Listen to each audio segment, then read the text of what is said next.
So we had a meeting with the Foxes, and it's one of our scheduled deep dives. Hello. Mark and Rob, hi. How you going? Because I'm coming in new, we go and have an extended period of time with the teams. And in this meeting, I got the same pitch that I've always got from the Foxes. You know, we care about creativity, and there's this IBM Manage report that says, you know, creative kids make better leaders. And I just had enough. How you're solving a particular... Ben San was able to come in and say, you know, stop talking about a strategy, stop talking about a business model, stop talking about distributions. What is your purpose? Why did you start Our Little Foxes in the first place? Like, we have to have a version that we think will work. What they wanted to get to was a place that was really uncomfortable for me, but that really dug deep into why we're doing what we're doing. They've basically said, don't send another box. They've basically said, your purpose isn't strong enough. They said that they don't believe that I believe in the purpose. So when I realised that, like, that part of the foundation and that part of the house had fallen apart, it was like, what's the point? And a bit like, how do we get this so wrong? You know, how do we miss this? That is kids with less confidence. You know, they're telling me to open up a fish and chip shop because they believe that more than Our Little Foxes. And so I came out thinking, okay, this could actually be really the end.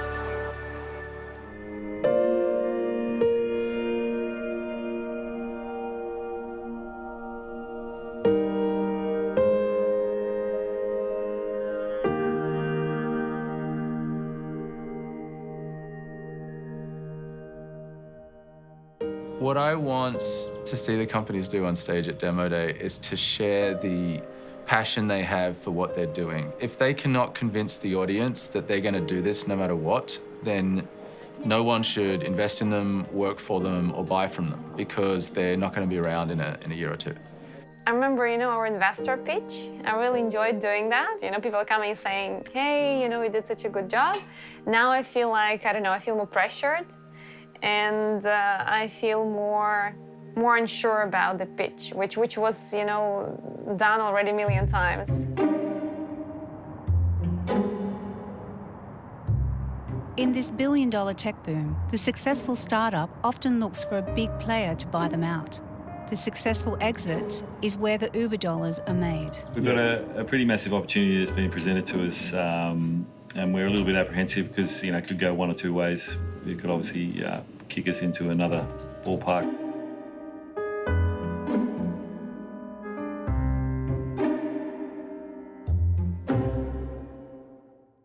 There is that risk that they either want to replicate what we're doing, whether that be with another partner or by themselves. They're a big player? Massive player, biggest in Australia.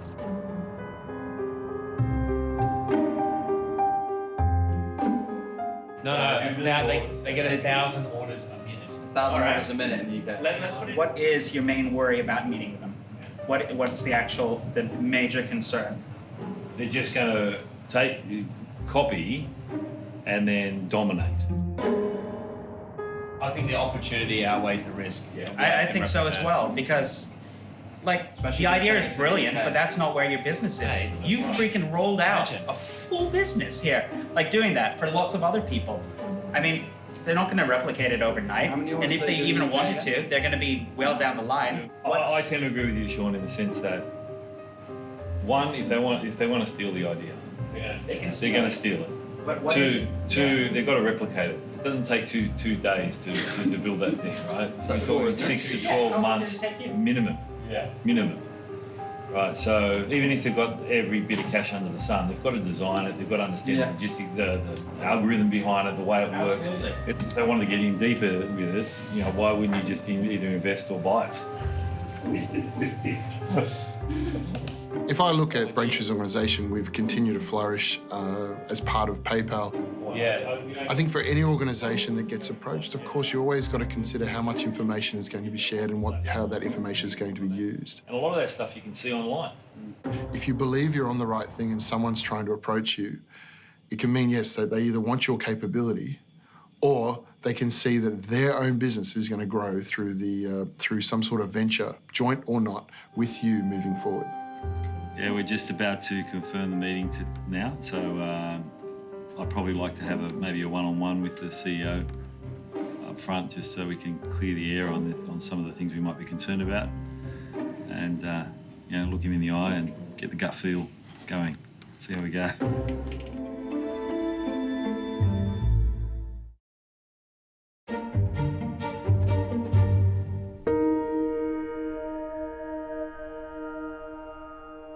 Gabby, do you want me to teach you how to pull out the lists just again? Most of it should be quite easy. I had the lofty goal that I wanted to make Our Little Foxes a billion-dollar company, and I came on board because we wanted to see how we could use technology to kind of expand the experience for our customers, from selling boxes to creating a global community of creatively intelligent children that'll take us into the next generation. Last time was I was creating the logic for working out the date of birth. Timing, right. But So Sean, our big brother, he's our CTO. He brings all of the process and functionality to the team that we were probably lacking. We very much live in the creative space. We need the non-creatives to come and balance us out. Could we do this now? Don't you think we should do this now just around a box if someone subscribes? Yeah, totally. What's the process? A single order? Absolutely. What's the process? I'm coming on as, I guess, not really part of the original founding team, but being seen as a late-stage co-founder. So yeah, I guess if Sean's like a big brother, Phoebe's like a sister. We're extremely close. We share personal highs and lows and career highs and lows. You know, I remember as a little girl, my best girlfriend, Danielle, and I would go to school all day together. And then you'd literally, you know, leave school at 3 o'clock, 3:30 you'd be back on the phone to each other talking. And, you know, 6 o'clock, dinner's ready, get off the phone, you'd have dinner, and then you'd be, can I call her again? We need to talk about more stuff. And, like, Mum would always say, how? Well, like, you've been together all day. What on earth do you have to talk about? And I said to Phoebe a few weeks ago, that's us now, right? Donna is just so positive and so passionate. She just has an amazing, warm energy, and that makes me happy. And so, you know, when I see her in the morning, she's always smiling. We have a great time driving into the office, and, you know, it starts the day on the right foot, and then we have a good debrief at the end of the day. So today we need to brief PR. So maybe when we go to Brekkie, we need to be very clear on what our plan is for that road trip and what we're going to do. Yes, okay, so it's going to be a busy day. Sean was probably feeling quite lonely because Donna and Phoebe were making a lot of decisions in isolation, and he became the IT help desk rather than a CTO. I guess one of the things that I flagged was it was very difficult to work in a business with two best friends, because it always felt like, you know, they'd made decisions, and it's like, I was like, hey, what's going on with this? Communication within the team really broke down at that point. And there was a lot of stress, and it was very evident to everyone around them. And it was heartbreaking to see and watch as well. Well, I let them know about Sean yesterday. Oh, great. And said, you know, defer anything to me. The number one reason for startup failure is co-founder breakup. Co-founder breakup is a sign of growth. There's movement. It is not necessarily the end of the business. It's an opportunity to pivot, to learn, to see what's needed in the market. You know, it was with a very heavy heart that I sat down with him and said, look, you know, I think the business is great, but the direction that you're going doesn't really have a place for me anymore. We say goodbye to two of our friends at Braintree, and I won't say any more because it's not my show now. Okay. Yeah, cheer up, wait.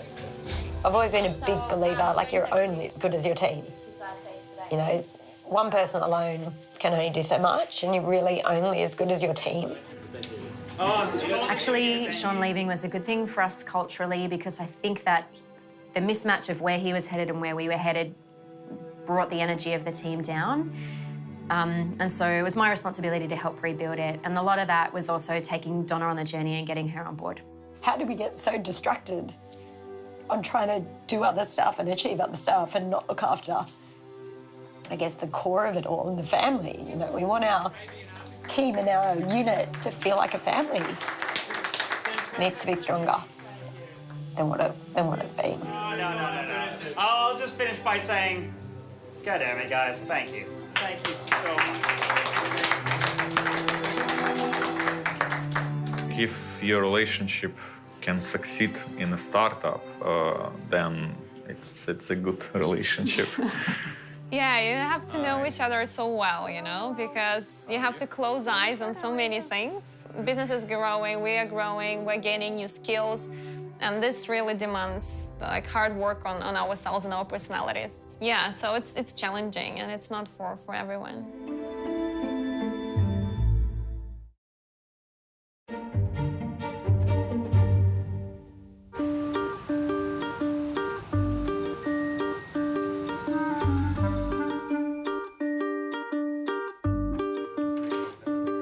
The way I look at it is we can sit here and hide and try and be big, or we can realise that there's already some big players out there in this marketplace, not necessarily doing the same thing, who could potentially help us go from 0 to 100 in no time, you know, So on Friday last week, we had our deep dive, Mick and Ben, and we kind of went in not really knowing what we were going to talk about, and then they basically grilled us about why are you doing what you're doing? What's your purpose? No, I don't believe you. I don't believe you. I didn't believe that they were going to, you know, crawl through the mud and climb over barbed wire to make this happen. And I said, I don't believe you. I don't believe anything that you're saying. I mean, it sounds good, sounds nice, but I don't actually believe any of it. When, you know, Ben was pushing me to articulate what I stood for and what I believed in, I couldn't do it. And then I was like, well, maybe I don't have this higher purpose. Maybe I don't have this vision. Maybe I'm just, you know, maybe I should just go back to corporate life. And we all had to sit back and go, maybe you're right. We're actually really sick of packing boxes. It's becoming a real drain. What is the bigger picture here?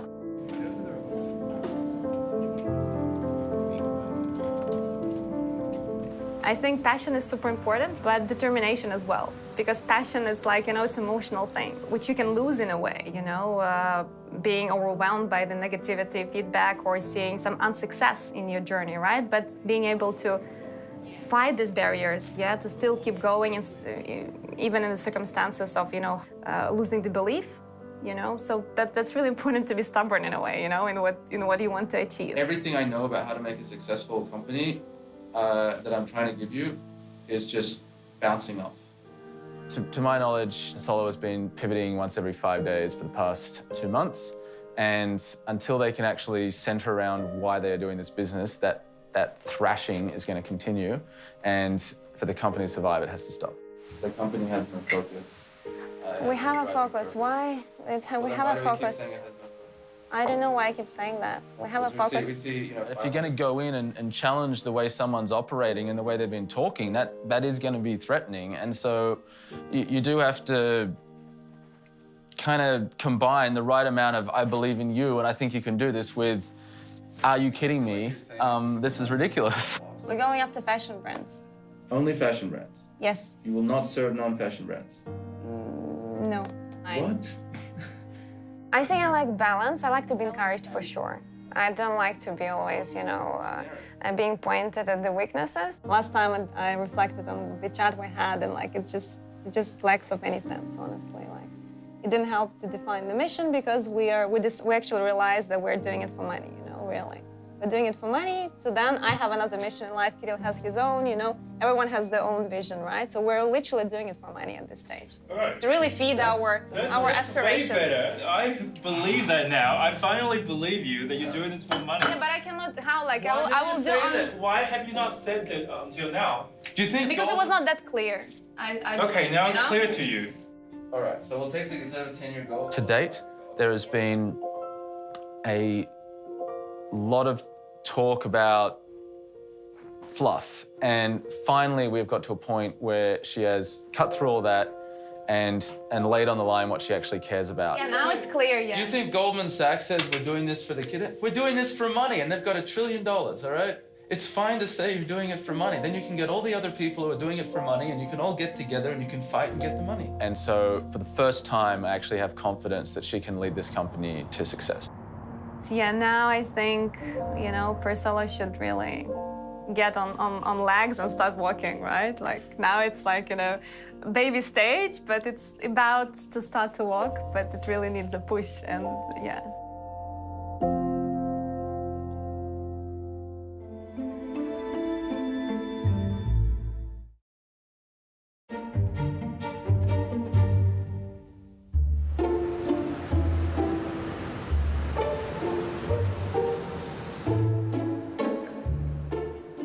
Gentlemen and ladies. For the day. Oh, How are yeah, you? George. Hello, Georgie. Well, you're here for some big news. You've got to keep it very confidential, though. So I met with Menulog. Massively keen to partner with us going forward. He's got 60 stores in Sydney that can come on board that will do about 2,000 deliveries a month. You know, he'd be interested in finding out about our next round. Ideal scenario in the future is that they own 20% of our company, and he even offered office space up at Really? at the thing, yeah, where they are. But they want us to not only do their deliveries, they want to push Yellow into their businesses. So 1 odd million deliveries could be 3 million a month, you know. So it's a massive, massive opportunity. We've got to get it right. We've got to get the people.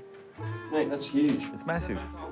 7,000 stores. I hope you build this out. I hope you build this thing to scale, brother, because it's going to have to. Yeah, that's right. Oh, that's right.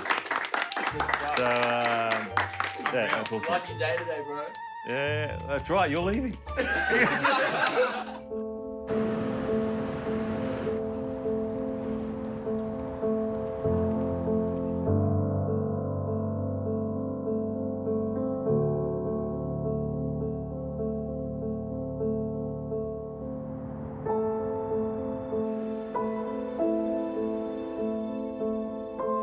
We're at a point now for the Foxes that is pretty serious. They've, you know, a number of their co-founders have not continued with the business. They're considering pivoting their entire business model, and I've now challenged them on why they're even doing anything at all to begin with. And that is a lot for anyone to take on, and I actually don't know what the answer to this is going to be. It could be that it stops. It could be that this is where Fox's story ends.